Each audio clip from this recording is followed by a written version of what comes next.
Hi there, it's Galen, Design Team Member for Unity Stamp Company. Today I'm showing 3 coordinating cards. I'm going to use a similar watercolor technique for each of them. They're going to be sort of a vintage style, and it's an easy way to do multiple cards almost at one time, especially for Christmas card making. So I start with the kits by Unity called Holly Jolly Critters by Lisa Glanz, and also Joy in Things by Lisa Glanz. Those are stamp kits by Unity. They also have, and I'm using paper packs, 2 paper packs called Christmas Linen Pack 1 and Pack 2. And I'm using Background Builders by Ann Butler. Those are strips that have different designs, and there's 2 strips. There's a set 1 and set 2, and I just sort of mixed those designs. I stamped on craft paper with white color box ink. It's a dye ink. I just chose not to emboss this time. I just set it aside to dry completely, and I just stamp them out in rows. I'm going to use that as background. I also have these darling stamps. I combined 2 stamp sets by Lisa Glanz to just mix and match the images to make my own little scenes. Each of these are separate stamps that I just combined together. The tree, the deer, the wreath, the ornaments, the sentiments. All of them are separate stamps, and I just arranged them in different unique little patterns. Here are just assorted pattern papers that I chose to use from the newest Unity paper packs, and I just love them. They're linen designs, and they have great winter and Christmas colors.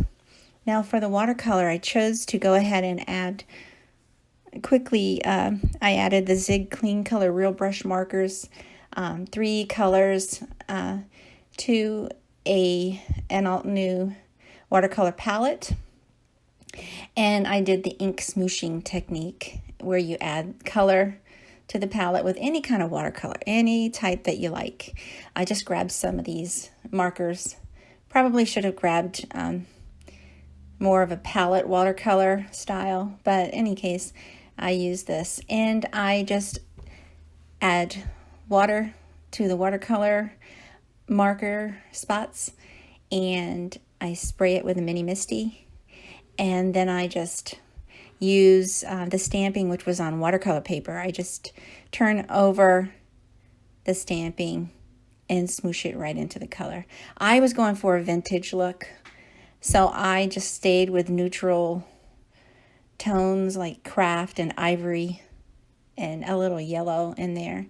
I wanted it to look watercolory, but not perfect. And now for this technique, you want to use waterproof ink.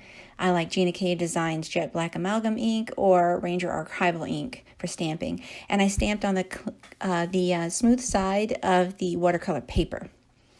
Now for the first card, I used the strips for stamping, and I used white ink for that.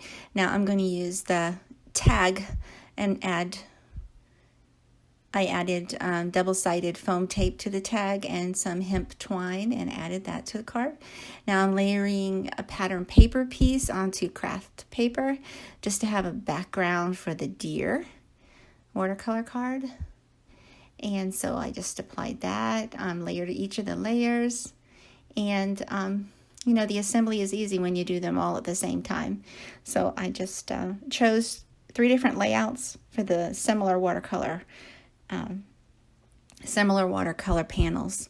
And there you have it. There's 3 cards. It really didn't take long to do. And it's a deer card, a Joy to the World, and another deer card. I just think these are really cute and quick, and they would make great Christmas cards. I hope you like this. Thanks for watching. If you could take a moment to subscribe to my YouTube and follow me on Facebook and social media. Have a great day.